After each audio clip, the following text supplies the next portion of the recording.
प्रशासक या सगळ्या महापालिकांचा कारभार पाहत होते। अखेर लोकशाहीमध्ये आता लोकांनी निवडून दिलेले नगरसेवक पुढच्या काळामध्ये या महानगरपालिकांची सगळी प्रशासकीय व्यवस्था बघणार आहेत, तिथलं भविष्य ठरवणार आहेत शहरांचं। आणि आता या सगळ्याबद्दलच्या राजकीय प्रतिक्रिया येत आहेत। कृष्णा आवटी आपले प्रतिनिधी आता आपल्या सोबत आहेत। कृष्णासोबत काँग्रेसचे प्रदेशाध्यक्ष सुद्धा जोडले गेलेले आहेत असं कळतंय। कृष्णा, त्यांना विचारा की विरोधक म्हणून एकत्रितपणे ताकदीने ह्या निवडणुकीमध्ये ते उतरलेले दिसतील का? नक्कीच आपण पाहू शकतो आपल्यासोबत बोलण्यासाठी काँग्रेसचे प्रदेशाध्यक्ष सर आहेत, सकपाळ सर आहेत। सर, काय सांगाल? तारखा जाहीर झालेल्या आहेत, काय सांगाल?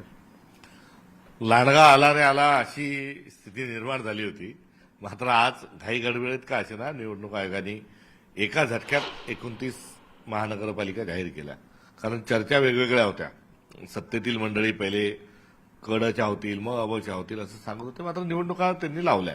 या लावत असताना आम्ही निवडणुकीला सामोरं जाण्याकरता तयार आणि तत्पर आहोत। मात्र मूळ मुद्दा आहे की प्रभाग रचनेच्या संदर्भामध्ये अत्यंत गंभीर असे झालेले आरोप, असे नोंदवले गेलेले आक्षेप याचा कुठलाही निपटारा झाला नाही।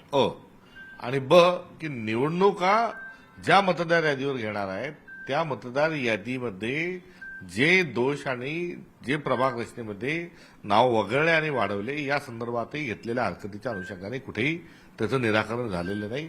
आणि या पार्श्वभूमीवर या निवडणुका जाहीर झाल्यात। आम्ही लढण्याकरता तयार आहोत, यात दुमत कुठलंही नाही। मात्र फ्री अँड फेअर इलेक्शन हे निवडणूक आयोगाने घेतले पाहिजे। मात्र ते फेअर नाहीत आणि त्यांचं लवली जे आहे ते फक्त सत्ताधाऱ्यांवर आहे, हे या निमित्तानं पुन्हा एकदा सिद्ध झालं आहे। पण एकंदरीत पाहायला गेलं तर तुम्ही विरोधक म्हणून सर्वजण एकत्र येऊन तुम्ही लढण्यासाठी तयार आहात का? आणि त्याचबरोबर मनसे देखील एकत्र येऊन लढण्यासाठी तयार आहेत एक विरोधक म्हणून?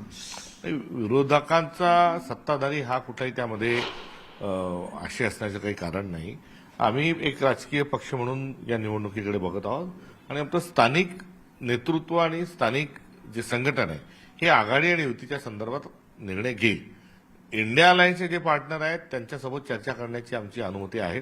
इंडिया अलायन्सच्या पार्टनरच्या शिवाय जर काही ठिकाणी कोणाला आघाडी करायची असेल तर त्यांनी पार्लमेंटरी बोर्डासमोर तशी रितसर परवानगी घ्यावी, ही आमची असणारी त्यांना सूचना आहे। अगदी मतदार यादीतला घोळ जो आहे किंवा दुबार मतदार असतील या संदर्भात देखील जे आहे ते स्पष्टीकरण देण्यात आलेलं नाही किंवा जो घोळ आहे त्यावरती देखील जे आहे ते निवडणूक आयोगाकडून आज निवडणूक आयोगाने निवडणूक पत्रकार परिषद घेतली।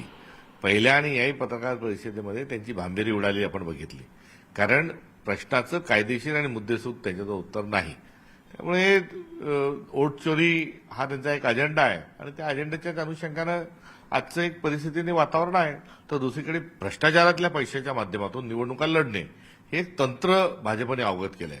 त्यामुळे पैसा फेक तमाशा देख नावाचं वगनाट्य हे भाजपच्या माध्यमातून या लोकशाहीच्या एकंदरीत वर्तुळामध्ये खेळल्या जात आहे। अगदी जी निवडणूक आयोगाच्या पत्रकार परिषद पार पडण्याआधी सुरू होण्याआधीच उपमुख्यमंत्री एकनाथ शिंदे यांनी पत्रकार परिषद घेतली आणि महालक्ष्मी रेस्कोर्स संदर्भात जे आहे ते गार्डन करणार आहोत या संदर्भात देखील जे आहे ती घोषणा केली किंवा त्यांनी एक पीपीटी देखील या संदर्भात दाखवली आचारसंहिता लागण्यापूर्वीच।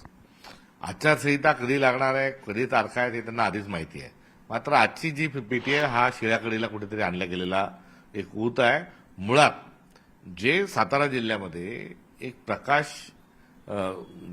शिंदे या शिंदे परिवाराशी संबंधित त्यांच्या जवळच्या माणसांनी जे ड्रग्जची फॅक्टरी जी चालवलेली आहे त्याचा कुठेकडे दुसरीकडे ती चर्चा वळवण्याकरता त्यांनी केलेला तो केविलवाणा प्रयत्न होता। मुळात त्यांच्या जवळचे त्यांच्या पक्षाचे जो एक माणूस आहे, जो एक प्रकाश शिंदे नावाचा जो नगरसेवक आहे, तो एक एमडीची ड्रग्जची फॅक्टरी चालवतो आणि फॅक्टरीमध्ये 43 लोक पकडले जातात, 40 लोकांना पळून लावलं जातं, तिथून गायब केलं जातं। यावर एकनाथ शिंदेंनी आज पीपीटी दाखवायला पाहिजे होती की ड्रग्ज कसे बनवतात, काय बनवतात, बेरोजगारी कशी कमी होईल। आणि त्यांना पकडले गेल्यावर त्यांचा मुलगा फोन लावतो, खासदार साहेब फोन लावतात। ही सर्व लोकशाहीची थट्टा आहे। याची जनाची नाही तर मनाची काहीतरी बाळगून आज त्यांनी याऐवजी जर त्यांचा खुलासा केला असता तर लोकशाहीला हे शोभलं असतं।